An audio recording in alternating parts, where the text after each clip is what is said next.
জীবনতলার পিয়ালি মোল্লাখালী সুন্দরবনের রহস্য ল্যাবরেটরির সামনে এখনো পুলিশ পিকেট।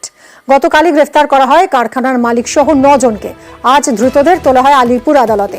স্থানীয়দের দাবি 8 থেকে 9 মাস আগে তৈরি হয় এই কারখানাটি। সেখানে কাজ করতেন প্রায় 20 থেকে 22 জন মহিলা। এই কারখানার ভিতরেই রয়েছে একটি ল্যাবরেটরি, যেখান থেকে উদ্ধার হচ্ছে প্রচুর বারুদ, কেমিক্যাল। কি তৈরি হতো এখানে, কেন এই ল্যাবরেটরি তৈরি হয়েছিল, এর কি লাইসেন্স ছিল, সবকিছু জানবো অনুপ আমাদের প্রতিনিধির কাছ থেকে। অনুপ, দেখো, পুলিশ সূত্রে যেটা আমরা জানতে পারছি যে এই যে বাজি কারখানা যে চলতো বলে সেই বাজি কারখানা কিন্তু গতকাল হচ্ছে জীবনতলা থানা পুলিশ ও ক্যানিং মহকুমা পুলিশ আধিকারিকের নেতৃত্বে হচ্ছে গোপন সূত্রে খবর পেয়ে সেখানে হচ্ছে অভিযান চালায়। অভিযান চালানোর পরে সেখানে গিয়ে তারা দেখতে পায় বিশাল হচ্ছে প্রচুর পরিমাণে বারুদ এবং বোম, মানে ছোট ছোট হচ্ছে বাজি, এমনকি এই বাজি তৈরির আড়ালেই কিন্তু একটি ল্যাবরেটরিরও হদিশ পায় হচ্ছে পুলিশ প্রশাসন। তবে এই ল্যাবরেটরিতে কি করা হতো সেটা কিন্তু পুলিশ সূত্রে এখনো কিন্তু এটা কি একটা বাজি তৈরির কারখানা ছিল? অনুপ, স্থানীয় মানুষজন দাবি করছে যে তারা শুনেছে এটা বাজি কারখানা এবং তার মধ্যে যে বাজিও পাওয়া গেছে, এমনই কিন্তু পুলিশ প্রচুর বাজি উদ্ধার করেছে। সেই জন্যই কিন্তু আজকে বোম বিশ্বজনের প্রতিনিধি দল আসার কথা ছিল। বিশেষ কারণবশত পুলিশ সূত্রে জানা যাচ্ছে যে তারা আসতে পারবেন না। এবং এই যে ল্যাব, সেই ল্যাবটি কি জন্য করা হয়েছিল সেটাও কিন্তু ফরেনসিক তদন্ত টিম আসবে, সেটা তদন্ত করে দেখবে যে কি কারণে এই ল্যাব তৈরি করা হয়েছিল। ল্যাবের মাধ্যমে কি এই বোম তৈরি করার জন্যই কি শুধু করা হয়েছিল, নাকি এর পিছনে আরো অন্য কিছু কারণ রয়েছে, সেগুলো কিন্তু পুলিশ তদন্ত শুরু করে দিয়েছে। এবং ইতিমধ্যে এই যে বাজি কারখানার মালিক, সেই মালিক সহ 9 জনকে পুলিশ গ্রেপ্তার করেছে। আজকে তাদের আলিপুর আদালতে পাঠিয়েছে। পুলিশ সূত্রে আরো জানা যায় তাদেরকে 7 দিনের নিজেদের হেফাজতে নেওয়ার জন্য আলিপুর আদালতে আবেদন করবে। তবে ইতিমধ্যে পুলিশ কিন্তু সেখানে পুলিশ পিকেট বসানো হয়েছে এবং পুলিশ পিকেট বসিয়ে রাখা হয়েছে যাতে এলাকার এই যে বাজি কারখানা সেখানে যাতে করে অপ্রীতিকর ঘটনা না ঘটে, সেই কারণে কিন্তু পুলিশের পক্ষ থেকে এখানে পুলিশ পিকেট বসানো হয়েছে। ধন্যবাদ অনুপ। সিভিক ও তার বাবার উপর হামলা, প্রতিবেশীর বিরুদ্ধে হামলা চালানোর অভিযোগ। দক্ষিণ 24 পরগনার বিষ্ণুপুরের ঘটনা।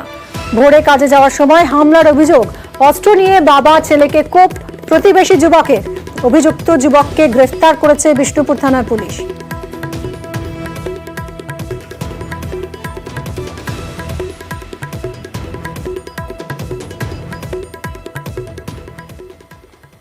যেই শুধু আমার ছেলে কাজ পেয়েছে সেই শুধু আর রাগ, সে শুধু সবার সঙ্গে সবসময় এ করে। সরকারি কাজ করে, সিভিক পুলিশের কাজ করে। যে ছেলেটা কুপিয়েছে, কি নাম ওর? সমীর বর। দু বাপেটা কাজে যাচ্ছিল, যেতে যেতে ও সোর নিয়ে দাঁড়িয়ে আছে, আমরা জানিনি। ও পিছন থেকে গাড়িতে বাইকে লাথি মেরে ফেলে দিয়ে কুপিয়েছে।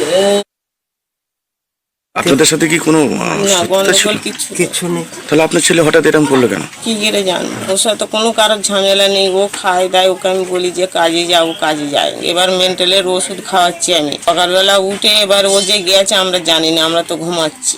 ছেলে নাকি থানাতে নিজে নাকি স্যালেন্ডার হয়েছে। সরকারি জমি থেকে অবাধে গাছ কাটা হচ্ছে, শুধু তাই নয়, তারপর সেই গাছ হয়ে যাচ্ছে বিক্রি।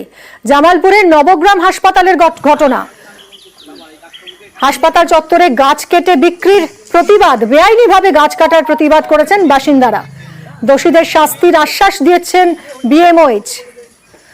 শরদিন্দু আমাদের প্রতিনিধি রয়েছেন। শরদিন্দু, এভাবে সরকারি জমিতে লাগানো গাছ, সেই গাছ অবাধে কেটে বিক্রি করছিল কারা? কারা রয়েছে এর পিছনে? কি ব্যবস্থা নেওয়া হচ্ছে?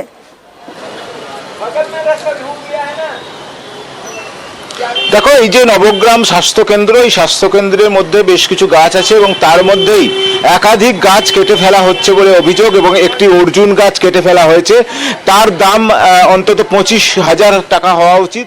সেই গাছ 7,000 টাকায় বিক্রি করে দেওয়ার একটা চেষ্টা চলছিল বলে অভিযোগ উঠেছে ওই হাসপাতালেরই এক ডাক্তার এবং কর্মীদের বিরুদ্ধে। স্বাভাবিকভাবেই গ্রামবাসীরা তার প্রতিবাদ করেছে এবং আজকে পোস্টারও পড়েছে এই স্বাস্থ্যকেন্দ্রে। এবং এই পোস্টার দেখে এবং এই যে বিষয়টি নিয়ে আলোচনা হওয়ায় বিএমওএইচ তিনি যান, ঘটনাস্থলে যান এবং পরিদর্শন করেন। তিনিও স্বীকার করেছেন যে বেআইনিভাবে গাছ কেটে এই যে পাচার হওয়ার একটা অভিযোগ উঠেছে, সে কথা তিনি স্বীকার করেছেন এবং তিনি উপযুক্ত তদন্তের আশ্বাস দিয়েছেন। গ্রামবাসীদের বক্তব্য যে সরকারি জায়গায় এই গাছ কেটে পাচার করে দেওয়ার একটা অপচেষ্টা চলছে, বন দপ্তরের অনুমতি না নিয়েই গাছ কাটা চলছে। তাই পূর্ণাঙ্গ তদন্ত করে দেখা হোক কার অনুমতিতে কারা এই গাছ কেটে পাচার করার চক্রের সঙ্গে জড়িত রয়েছে। বিষয়টি তারা জেলা স্বাস্থ্য দপ্তর সহ স্থানীয় থানা এবং প্রশাসনের কাছেও লিখিতভাবে অভিযোগ জানিয়েছেন বলে দাবি করেছেন গ্রামবাসীরা। মিমি, অনেক ধন্যবাদ সরদিন। আমরা শুনবো গ্রামবাসীরা কি বলছেন এবং বিএমএইচওই বা কি বলেছেন।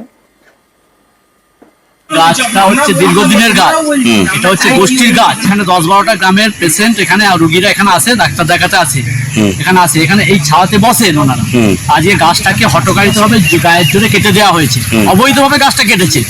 আমরা বারণ করেছিলাম, গ্রামের মানুষ বারণ করেছিল কেটো না। কালকে যখন কাটে গ্রামের মানুষ বারণ করেছে, ওখানে দেখুন পোস্টার পড়েছে বিএমএইচ এর নামে। বিএমএইচ এতে যুক্ত আছে, ওই রাউত বলে যে ডাক্তারবাবু নিয়ে আছেন বিএমএইচ যুক্ত আছে, কারণ বিএমএইচ ছাড়া হসপিটালে একটা কোনো কাজ হয় না। পিডব্লিউডি থেকে লোকজন এসেছিল, ওখানে একটা জেনারেটরের জন্য সেন্টার হবে, ওই জন্য গাছটা নাকি উপর পড়ে পরবর্তীকালে জেনারেটর মেশিনটা খারাপ হতে পারে, এই জন্য নাকি ওরা বলেছে স্যার গাছটা কেটে দিলে ভালো হয়। সেই মতো ডাক্তারবাবু নাকি পঞ্চায়েত প্রধানকে অশোকবাবু যিনি আছেন ওনাকে নাকি ফোন করেছিল বা কিছু জানি না আমি, সে ওনারা বলেছেন ঠিক আছে আমরা গাছটা কেটে দেবো। কিন্তু একটা গাছ কাটা হয়েছে সেটা বিডিও সাহেবের অনুমতি নিয়েই। সেকেন্ড গাছটা কিন্তু আমার কাছে কোনো রকম কোনো অথরাইজেশন বা কোনো ফোন বা কিছুই আসেনি, ভার্বাল কিছুও নেই। তো এইটা কমপ্লেন দিলে অবশ্যই সেইভাবে আমরা খতিয়ে দেখব। জাল নথি বানিয়ে সরকারি জমি বিক্রি হয়ে যাচ্ছে, হাত বদল হয়ে যাচ্ছে। ভূমি রাজস্ব দফতরের অভিযোগে দুজনকে গ্রেফতার করেছে পুলিশ। নকশালবাড়ি সেবদুল্লাহ মৌজার ঘটনা, জমি বিক্রিতে নাম জড়িয়েছে পঞ্চায়েত সদস্যের। আর কি জানা যাচ্ছে, বিশ্বজিৎ আমাদের প্রতিনিধি রয়েছেন, বিস্তারিত জানাবেন বিশ্বজিৎ। দেখো, একেবারেই এই নকশালবাড়ি সেবদুল্লাহ মৌজায় জমিকে বেদখল হচ্ছে তার অভিযোগ কিন্তু বারবার থেকে আসছিল এবং সেই খবর কিন্তু বিগত কিছুদিন আগেই আমরা কিন্তু নিউজ 18 বাংলা দেখেছিলাম। এবার ভূমি রাজস্ব আধিকারিক তিনি কিন্তু 10 জনের নামে লিখিত অভিযোগ দায়ের করেন যে সরকারি জমি সেখানকে জাল নথিপত্র করা হচ্ছে এবং সেখান থেকে কিন্তু হাত বদল করা হচ্ছে। আর এর সঙ্গে প্রায় অনেকেই যুক্ত রয়েছে। এই 10 জনের নামে অভিযোগ হতেই কিন্তু 2 জনকে গ্রেপ্তার করেছে। গতকাল তাদেরকে গ্রেপ্তার করা হয় বাগডোগরার কেষ্টপুর থেকে, আজকে শিলিগুড়ি মহকুমা আদালতে তোলা হয়েছে এবং তাদেরকে পুলিশ রিমান্ডে নিয়ে এই ঘটনার সঙ্গে তাদেরকে জেরা করা হবে এবং তারা কিভাবে এই জাল চক্র চালাতো, কিভাবে জাল নথিপত্র বানানো হতো এবং এই নথিপত্রের সাহায্যে কিভাবে জমি বিক্রি করা হতো, কিন্তু এর সঙ্গে কোনো ভূমি রাজস্ব আধিকারিক দপ্তরের কর্মী বা অন্য কেউ জড়িত রয়েছে কিনা তাও কিন্তু তদন্ত করা হবে। তবে এই ঘটনায় আশ্চর্যজনকভাবে পঞ্চায়েত সমিতির একজন কর্মাধ্যক্ষের নাম উঠে আসছে, যিনি মূলত এই সরকারি জমি বেদখল হচ্ছে তিনি মুখ্যমন্ত্রীকে অভিযোগ জানিয়েছিলেন। তবে গোটা ঘটনায় পুলিশ কিন্তু তদন্ত শুরু করেছে এবং আরো বেশ কয়েকজন গ্রেপ্তার হবে বলে পুলিশ সূত্রে জানতে পারছি। ধন্যবাদ। আমি বারংবার যে মাফিয়াগুলো জমিন দখল করে যে তা সরকারি জমিন হস্তান্তর করতেছে তার প্রতিবাদে বারংবার করছি এবং সিএম কে আমাদের মুখ্যমন্ত্রীকে জানানোর পর এদের উপরে একটা চাপ সৃষ্টি হয়েছে এবং ওরা এই দালাল মাফিয়াদেরকে বাঁচানোর জন্য এবং যে একটা রাগের উপরে কিন্তু আমার নামে ফলস এবং মিথ্যা একটা করছে। তাছাড়া আমার এই সব জমির মধ্যে কোনো ইয়ে নাই। বলেছিলেন কি এটা সম্পূর্ণ একটা পুরনো আদিবাসীদের জমি ছিল, পাট্টা ছিল, ভেস্টেড ল্যান্ড ছিল, এখন এটা লোকদের নামে খাতিয়ান হয়ে গেছে বলে অভিযোগ করেছিলেন। তো তদন্ত আমাদের কাছ থেকে শুরু হয়েছে। বিএলআর রিপোর্ট মধ্যে এটাও ছিল কি মানে এদের নামে ওরা জাদা বিক্রি ওরাই করেছে বলে, অনিতা রানী, সুব্রত সরকার এদের নামে উনিও করেছিলেন। বর্ষা আসতেই সাপের উপদ্রব বেড়েছে ধূপগুড়িতে। সাপের কামড়ে অসুস্থ হয়ে হাসপাতালে ভর্তি 8 জন, আশঙ্কাজনক 1 জন জলপাইগুড়ি হাসপাতালে ভর্তি। বাড়ছে সাপের কামড়ে অসুস্থ রোগীর সংখ্যা। কি পরিস্থিতি জানবো আমাদের প্রতিনিধি রকির সঙ্গে কথা বলে। রকি, মিমি দেখো, গোটা দুয়ারতে কিন্তু বর্ষা নামা শুরু হতেই সাপের উপদ্রব বেড়েছে ধূপগুড়ি সহ বিভিন্ন এলাকায়। ইতিমধ্যে কিন্তু ধূপগুড়ি মহকুমার অন্তর্গত বিভিন্ন এলাকায় এক সপ্তাহে প্রায় 50টি বিষধর এবং নির্বিষ সাপ উদ্ধার হয়েছে এবং এর পাশাপাশি কিন্তু সাপের কামড়ে অসুস্থের সংখ্যাও বাড়ছে। ইতিমধ্যে ধূপগুড়ি হাসপাতালে কিন্তু 8 জন সাপে কামড়ে অসুস্থ হয়ে ভর্তি রয়েছেন এবং একজন কিন্তু অসুস্থতা বাড়ার কারণে আশঙ্কাজনক অবস্থায় তাকে জলপাইগুড়িতে রেফার করা হয়েছে এবং সেখানে তিনি চিকিৎসাধীন।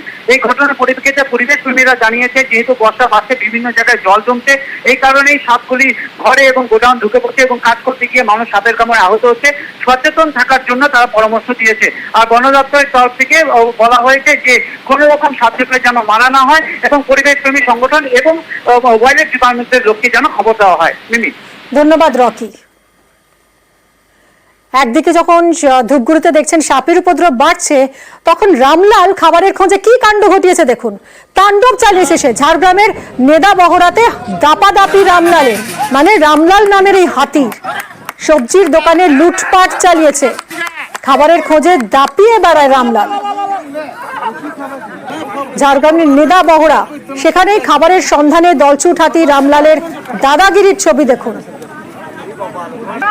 হাটের মধ্যে খাবারের জন্য জঙ্গল থেকে বেরিয়ে তাণ্ডব চালায় সে।